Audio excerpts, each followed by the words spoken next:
باللہ من الشیطان الرجیم بسم اللہ الرحمن الرحیم الصلاۃ والسلام علیک یا رسول اللہ وعلی آلک و اصحابک یا حبیب اللہ۔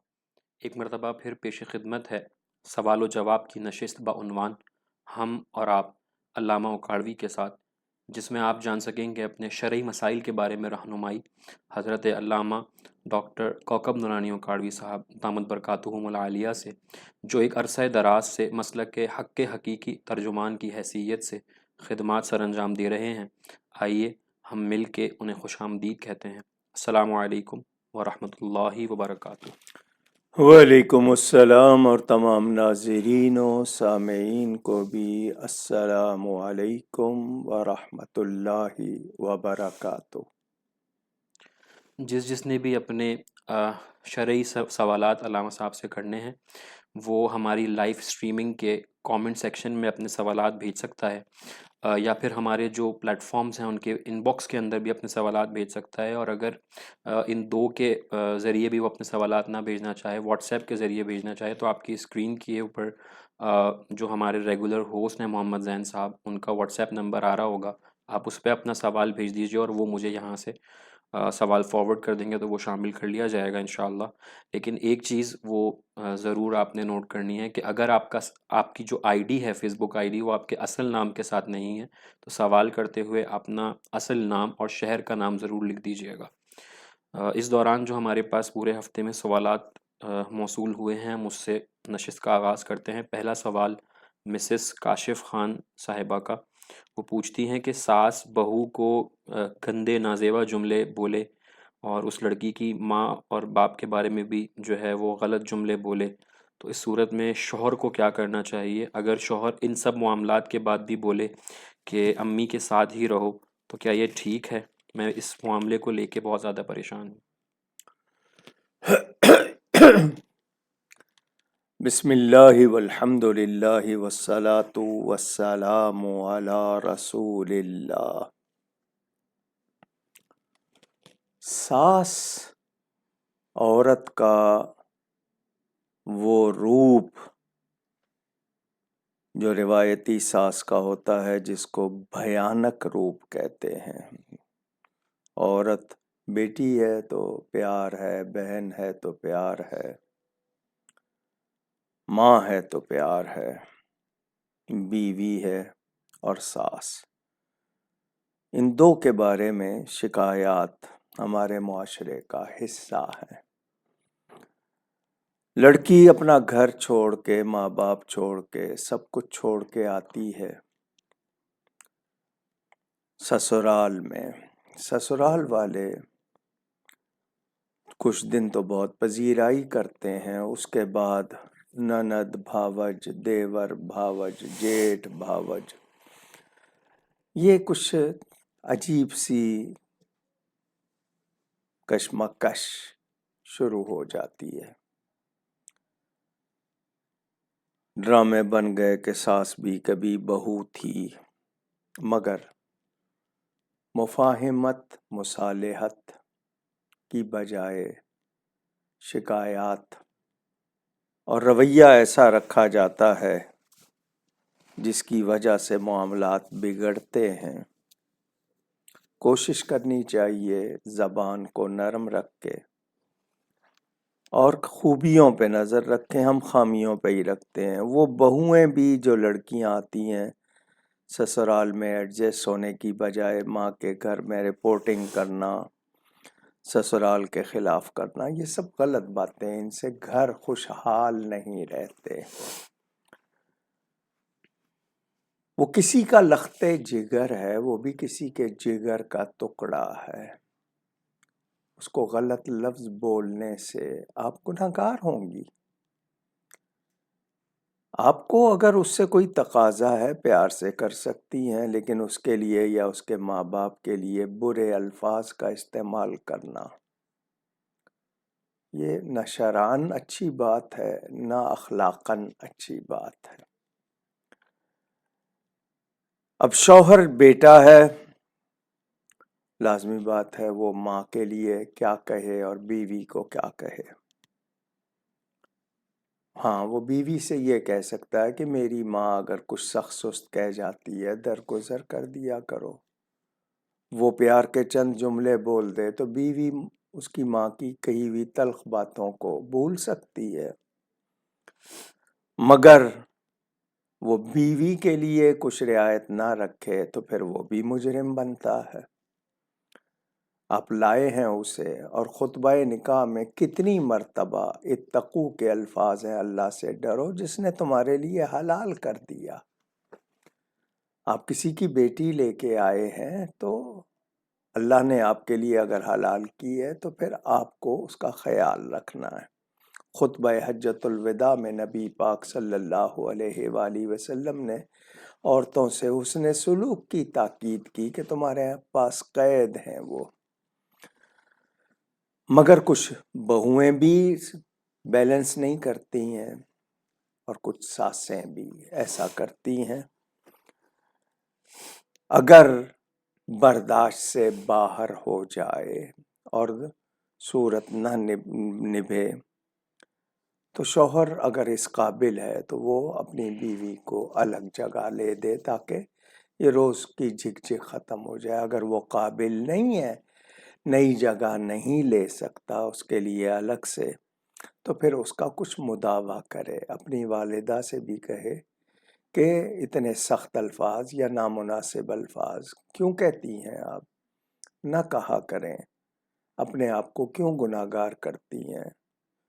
تو یہ آپس میں آپ لوگ مفاہمت کر لیں گے تو گزر ہو جائے گی. بہو بھی اور ساس بھی دونوں کو ایڈجسٹمنٹ کرنی پڑے گی، یعنی کسی طرح کھپانا پڑتا ہے اپنے آپ کو. اللہ توفیق دے تو اچھا ہی کریں یہ سوچ کے کہ میری بیٹی کے ساتھ اچھا سلوک ہو. ورنہ یہ جو نامناسب لفظ کہنا، دل آزاری کرنا، وہ کوئی بھی کر رہا ہے تو وہ اچھی بات نہیں ہے. اگلا سوال محمد فہد صدیقی صاحب کا. وہ پوچھتے ہیں کہ فضیلت اور افضلیت میں کیا فرق ہے؟ افضلیت کا معیار کس بنیاد پر ہوتا ہے؟ میں نے اس موضوع پر بہت جلسوں میں بیان کیا ہے، لیکن آپ نے یہاں بھی سوال بھیجا ہے، یہاں بھی بتا چکا ہوں. فضیلت کا مطلب درجے والا ہونا، کوئی خصوصیت جن کو آپ کوالٹیز کہتے ہیں. ہر شخص میں ایک شخص رنگ کا اچھا ہے، نین نقش اچھے ہیں، کردار اچھا ہے، اخلاق اچھا ہے، علم والا ہے، تو یہ فضیلت کی باتیں ہیں. اللہ کے نزدیک کون زیادہ پیارا ہے، کس کا درجہ زیادہ ہے، یہ افضل ہونے کی بات ہے. فضیلت ایسی روایات سے بھی ثابت ہو جاتی ہے جن کے بارے میں کچھ لوگ کہہ دیتے ہیں کہ ضعیف ہے. ضعیف کا مطلب راوی کا کمزور ہونا، الفاظ حدیث کے کمزور نہیں ہوتے. تو فضیلت خوبیاں ہیں، مگر دو آدمیوں کے درمیان یہ کہنا کہ ان میں سے افضل کون ہے تو اس کے لیے قرآن اور حدیث کے ٹھوس، سالڈ، کنفرم، جن کو آپ کہتے ہیں نا پروف اور دلائل، وہ چاہیے. تو افضل ہونے کے لیے قرآن و حدیث سے ٹھوس دلائل چاہیے. فضیلت روایات سے بھی اگر کمزور روایات ہیں تب بھی ثابت ہو جاتی ہے. تو دو اشخاص میں یہ فیصلہ کرنا کہ اللہ کے نزدیک کس کا درجہ زیادہ، کون زیادہ قریب ہے، اس کے لیے قرآن حدیث سے دلائل چاہیے، تو اس کو افضل کہتے ہیں. اور باقی فضیلت تو ثابت ہو جاتی ہے دوسروں سے بھی. تو یہ بات آپ کو اگر سمجھ آ گئی ہو تو مہربانی. اگلے سوالات عبدالحمید صاحب کے. ان کا پہلا سوال یہ ہے کہ دوسرے شہروں میں رہنے والے افراد عرس کے حوالے سے چھپا ہوا رسالہ کس طریقے سے حاصل کر سکتے ہیں؟ میں نے پچھلی جمعرات کو بھی بتایا تھا کہ اب مثال کے طور پر اس کا وزن ہے 100 گرام رسالے کا. پاکستان میں پہلے ایک زمانے میں 2 روپے میں جاتا تھا، اب 40 روپے میں جاتا ہے. 250 گرام تک 40 روپے لیتے ہیں. بیرون ملک 75 روپے کا چلا جاتا تھا، 80 روپے کا چلا جاتا تھا، اب 500 600 روپے میں جاتا ہے۔ آج کل ہر ایک کے پاس ٹیلی فون ہے، اس میں PDF کہ وہ اس مختصر کر کے بھیج دیا جاتا ہے، وہ ویب سائٹ پہ بھی موجود ہے، فیس بک کے پیجز پہ بھی موجود ہے، اور میں نے تسنیم صاحب کو بھجوا دیا تھا کہ آپ بھی جتنے آپ کے پیجز ہیں ان پر وہ چڑھا دیں، تو جو لوگ وہاں سے پڑھنا چاہیں گے وہ پڑھ لیں۔ آپ نے چڑھایا تو وہ آپ کو بھیجا اسی لیے تھا، وہ فوراً چڑھا دیں آپ۔ تو اگر آپ کو فیس بک سے وہ یا آپ کے جو پیجز ہیں اس پہ انشاءاللہ وہ انہوں نے نہیں چڑھایا، آج ہی رات یہ چڑھا دیں گے انشاءاللہ۔ باقی ہمارے جو مولانا اوکاڑوی اکیڈمی یا میرے نام سے فین پیج بنا ہوا ہے یا جامع مسجد گلزار حبیب کا پیج ہے، ان سب پر اشتہار بھی اور وہ PDF رسالہ بھی آپ کو ملے گا۔ ان کا اگلا سوال یہ کہ آپ نے اپنی والدہ ماجدہ کی وفات پر جو کتاب لکھی تھی، اس کا کوئی نسخہ مل سکتا ہے اب؟ جی، اس کتاب کا نام تھا ماجی قبلہ کی یاد میں۔ وہ کتاب اسکین کر کے میرے پیج پر موجود ہے،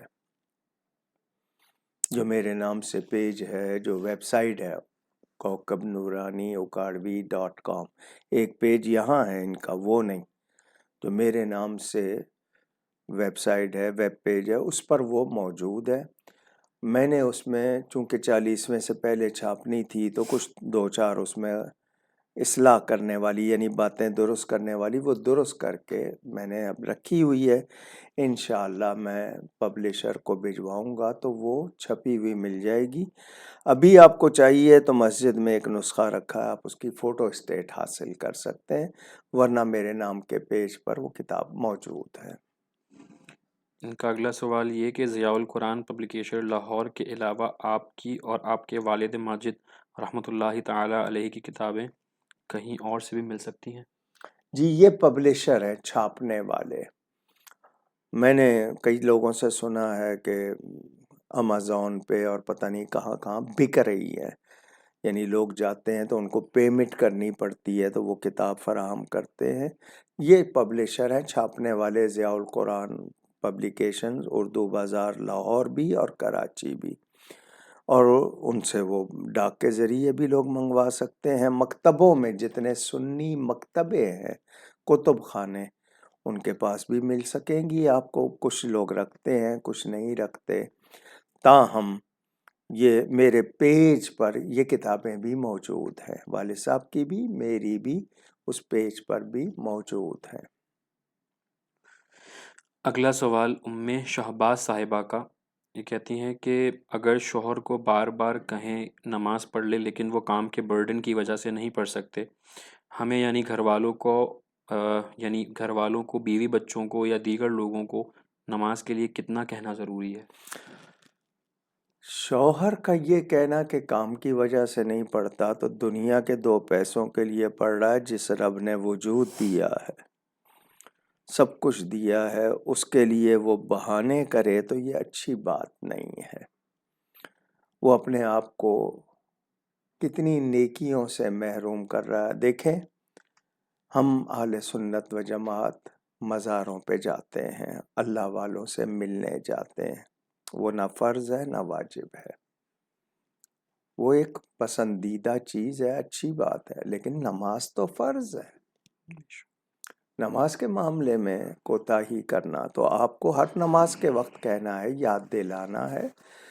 بہت کہا گیا 7 سال کے بچے کو نماز کے لیے کہو، 10 سال کا ہو جائے تو سختی کرو، تو ان کو عادت بنانی چاہیے، اور شوہر سے بھی کہنا چاہیے کہ بھلے تمہیں دیر ہوتی ہے پڑھو تو صحیح، قضا بھی پڑھنا شروع کرے، پھر ادا پہ آئے کسی طرح۔ یہ تو نہیں ہے نا کہ بالکل ہی نہیں پڑھ رہا، تو وہ اگر نہیں پڑھ رہا ہے، کل کو کام میں فرق آ گیا تو پھر کہے گا بندش ہو گئی ہے، یہ ہو گیا، یہ نہیں پتا کہ اپنی ہی کمزوری ہے، تاہم تاکید کرتے رہنا چاہیے۔ اگلا سوال شانی گجر صاحب کا لاہور سے، وہ پوچھتے ہیں کہ میرے دوست نے اپنی بیوی کو ایک ٹائم میں 3 طلاقیں دے دی ہیں گواہوں کی موجودگی میں۔ علامہ صاحب رہنمائی فرمائیں، یہ 1 طلاق کہلائے گی یا 3؟ ایک کہلائے گی؟ طلاق ہو چکی ہے یا وہ بھی نہیں ہوئی؟ کچھ لوگ کہتے ہیں کہ 3 طلاق کو ایک ہی سمجھا جاتا ہے اور اس کا کفارہ دے کر رضامندی ہو جاتی ہے۔ وہ جو کچھ لوگ ہیں نا جو 3 کو ایک کہتے ہیں، ان کو اہل حدیث کہتے ہیں، وہابی۔ ان کے سوا پوری امت مانتی ہے کہ ایک ہی نشست میں یا ایٹ اے ٹائم 3 مرتبہ طلاق دی جائے تو تینوں پڑتی ہیں، وہ ایک نہیں پڑتی، وہ تینوں پڑتی ہے، اور اس کے بعد بیوی حلال نہیں رہتی، کوئی کفارہ نہیں ہے سوائے حلالہ کے، اور وہ بھی شرعی ہو، تو شرعی طریقے سے حلالہ ہو، دونوں راضی ہوں دوبارہ، تو اس مراحل سے گزر کے، کیونکہ قرآن میں واضح ہے، وہ قرآن کا حکم موجود ہے اور حدیث میں اس کی مزید وضاحت ہے، لیکن ایک وقت میں 3 طلاقیں چاروں اماموں کے نزدیک، حنفی، شافعی، مالکی، حنبلی، اور پوری امت کے نزدیک، وہ دیوبندی ہوں، اہل سنت و جماعت جن کو بریلوی کہا جاتا ہے، سب کے نزدیک ایک وقت میں 3 طلاقیں 3 ہی ہوتی ہیں۔ یہ وہابی غیر مقلد اہل حدیث کہلانے والے یہ گناہ کرواتے ہیں، حرام کرواتے ہیں، پھر اسی کا وبال ہوتا ہے۔ والد صاحب کا چھوٹا سا رسالہ ہے مسئلہ طلاق ثلاثہ، اور ہمارے علماء کی دیگر کتب بھی ہیں، اس میں آپ کو واضح طور پر تفصیل مل جائے گی۔ اگلے سوالات محمد عرفات انصاری صاحب کے انڈیا سے۔ ان کا پہلا سوال یہ کہ مسلمان کو اپنی زندگی میں ایک بار اذان ضرور دینا چاہیے، کیا یہ بات صحیح ہے؟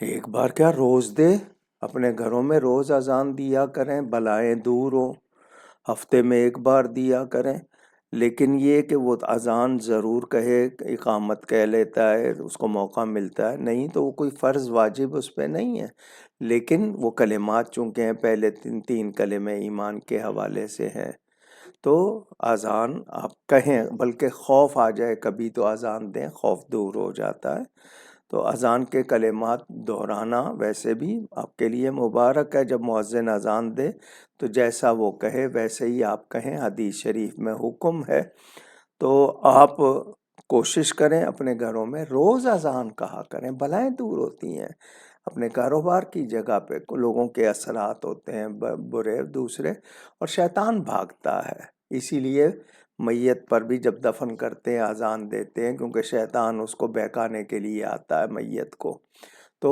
جہاں تک آواز جاتی ہے شیطان بھاگتا ہے، تو اچھی بات ہے، ضرور کہا کریں۔ ان کا اگلا سوال یہ کہ رفع یدین کرنا منع ہے تو ہم عید کی نماز میں رفع یدین کیوں کرتے ہیں؟ اکثر بد مذہب ہم سے یہ بات کرتے ہیں۔ عجیب بات ہے بھئی، رفع یدین ہم وطر میں بھی کرتے ہیں، جہاں حکم ہے وہاں کرتے ہیں، باقی کی نمازوں میں یہ رکوع سے پہلے، رکوع کے بعد، یہ حضور صلی اللہ علیہ وسلم سے حکم دکھا دیں کہ حضور نے کہا ہو کرو، منع ہے، اگر پہلے شروع میں تعلیم کے لیے کیا، بعد میں ختم ہو گیا، اور رفع یدین کے حوالے سے فیس بک پہ کتنے لوگوں نے 300 سے زیادہ حدیث اور سب کچھ وہ چڑھائے ہوئے ہیں، منع ہے، تو ہم جو عید میں کرتے ہیں جہاں حکم ہے وہاں کریں گے، جہاں حکم نہیں ہے وہاں نہیں کرتے، یہ سیدھا سا جواب ہے۔ ان کا اگلا سوال یہ ہے کہ کیا جادو کی وجہ سے بھی کسی کا انتقال ہو سکتا ہے؟ ہمارے پاس قرآن کی آیت موجود ہے کہ اذا جاء اجلہم لا یستاخرون ساعۃ ولا یستقدمون، جب کسی کی اجل یعنی موت آ جاتی ہے تو وہ آگے پیچھے نہیں کر سکتا 1 ساعت بھی، تو وقت آ جاتا ہے، اب ذریعہ کیا بن گیا، کسی نے گولی مار دی، کسی نے کوئی ایسی تکلیف پہنچا دی، خود وہ اس بندے کے ساتھ، تو وہ وقت تو وہی ہے، اس کا وقت آ گیا۔ ہمارے یہاں اکثر لوگ پوچھتے ہیں نا کبھی وفات کیا ہوا تھا، بھئی تو کچھ ہونا ضروری نہیں ہوتا، آپ یہ پوچھ سکتے ہیں کیا بہانہ بنا، تو کبھی بہانہ بنتا ہے، کبھی سوتے سوتے آدمی چلے جاتے ہیں، تو وہ اس کا وقت، باقی جادو سے، جنات سے، دوسرے لوگوں کے عملیات سے بہت کچھ ہوتا ہے، نظر بد سے بھی ہوتا ہے، لیکن ٹائم وہی ہوگا جو اس کا لکھا ہوا ہے، یہ ماننا ضروری ہے کہ ٹائم آ گیا تھا۔ اگلا سوال عمیر تیمور صاحب کا، یہ پوچھتے ہیں کہ بہت سے لوگ کہتے ہیں کہ شادی اپنی ذات کے لوگوں میں کرنی چاہیے، اس حوالے سے شرعی حکم کفر، بیان کریں۔